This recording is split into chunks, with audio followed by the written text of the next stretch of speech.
কারণ শাকিব খানের মতো এরকম একটা ছেলেকে তো কোনোদিনও আমি চুমাও দিতে চাইবো না। আমরা শাকিব খানকে এরকম রূপেই দেখতে চাই এবং চমৎকার পারফরমেন্স দিয়েছে। Hats off to you Shakib Khan. আসলে আমাদের শাকিব খান, আমাদের মেগাস্টার শাকিব খান যে একটা বাংলাদেশের ব্র্যান্ড, এটা আবারও প্রমাণিত হলো। কিছুদিন আগে এই মেয়েটি শাকিব খানকে নিয়ে নানান ধরনের বিতর্কের জন্ম দিছিল যে শাকিব খান কিসের সুপারস্টার, শাকিব খানকে নামে আমি কাউকে চিনি না। আর এখন এই মেয়েটি তুফান সিনেমা দেখে শাকিব খানের সম্পর্কে কি বলল, চলেন আগে এই মেয়েটির মুখ থেকে শুনে আসি, তারপরে এই মেয়েটিকে একটু রোস্টিং করব। তুফান একদম তুফানের মতো উড়িয়ে দিয়েছে। It was fantastic and amazing experience. আমরা এভাবে শাকিব খানকে এই রূপে, এই অ্যাক্টিং স্কিলে অ্যান্ড এইরকমভাবে তুফানের মতো করে দেখতে চাই। That's it, like you know, we want more of Toofan. Definitely uncommon ছিল, এরকম লুকে তো শাকিব খানকে এর আগে কখনো দেখা যায়নি। আর সবচেয়ে বড় কথা হলো যে শুধুমাত্র লুকটা না, টোটাল পারফরমেন্সই আনকমন ছিল এবং টোটাল পারফরমেন্সের যে অ্যাক্টিং স্কিলটা, সেটা প্রথমবারের মতো আমি মারিয়া দেখতে পেরেছি যে শাকিব খান অ্যাক্টিং করেছে এবং চমৎকার অ্যাক্টিং করেছে। আসলে দুটো ক্যারেক্টার যে দুরকম প্লে করেছে, ডিফারেন্সিয়েট খুব ভালো মতো বোঝা গিয়েছে। অ্যান্ড আই উড সে যে this is what a hero should look like and this is what a hero should act like. So বাংলাদেশে যদি আসলেই শাকিব খান মানে সুপারস্টার হয়ে থাকে, দেন ইটস ওয়ার্থ ইট। ফাইনালি এটা বলবো। এক সাংবাদিক ভাই ওনাকে প্রশ্ন করে যে শাকিব খানের তুফান 2 সিনেমাটা কেমন হবে, তিনি তার উত্তর দেন, চলেন তার মুখ থেকে শুনে আসি।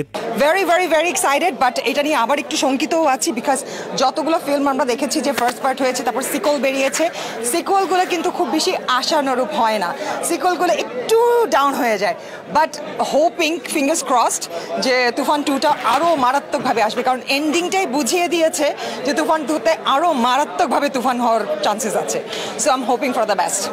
Yeah, I would say one kind of like that. মানে আমি শাকিব খানের ফ্যান হতে এরকম তুফান আরও 5-10 দেখতে চাই, তাহলে আমি শাকিব খানের ফ্যান হব। বাট ফ্রম টুডে, এই যে আমি শাকিবের গুণগান গাইতে গাইতে বেরিয়ে গিয়েছি, এটা কি অনেক বড় ব্যাপার না? আমার মতো একজন দর্শক যে কিনা শাকিবিয়ান কখনো ছিলেন না, কিংবা শাকিবের ফ্যান ছিলেন না, শাকিবের অ্যাক্টিং স্কিল কখনো পছন্দ হয়নি, কিন্তু তারপরও আজকে আমি দেখে বেরিয়েছি এবং আজকে আমি জোর গলায় বলছি যে হ্যাঁ, আমরা শাকিব খানকে এরকম রূপেই দেখতে চাই এবং চমৎকার পারফরমেন্স দিয়েছে। Hats off to you Shakib Khan, and you are a superstar truly. আমরা সাকিবিয়ান, আমরা জানি যে শাকিব খানের গুণটা কি, কি কারণে আজকে আমরা সাকিবিয়ান, আমাদের নাম কি কারণে হলো সাকিবিয়ান। এর কারণ একটাই, আমরা শাকিব খানের প্রতিটা সিনেমায় দেখি তিনি যে কতটা অভিনেতা, তার স্কিল দক্ষতা কতটুকু, সেটা আমরা ভালো করেই জানি। ওনাদের মতন আমরা ভক্ত না যে একটা সিনেমা দেখি নাই শুধু জাজ করতেই ভালোবাসি। আসলে আমাদের বাঙালিদের না একটাই দোষ, আমরা কোনো কিছু জাস্টিফাই না করে, কোনো কিছু না দেখে হুদায় জাজ করা শুরু করে দেই। সব সময় কেন জানি আমরা অন্যের সাথে কম্পেয়ার করতে যাই, আসলে আমাদের এটা দোষ।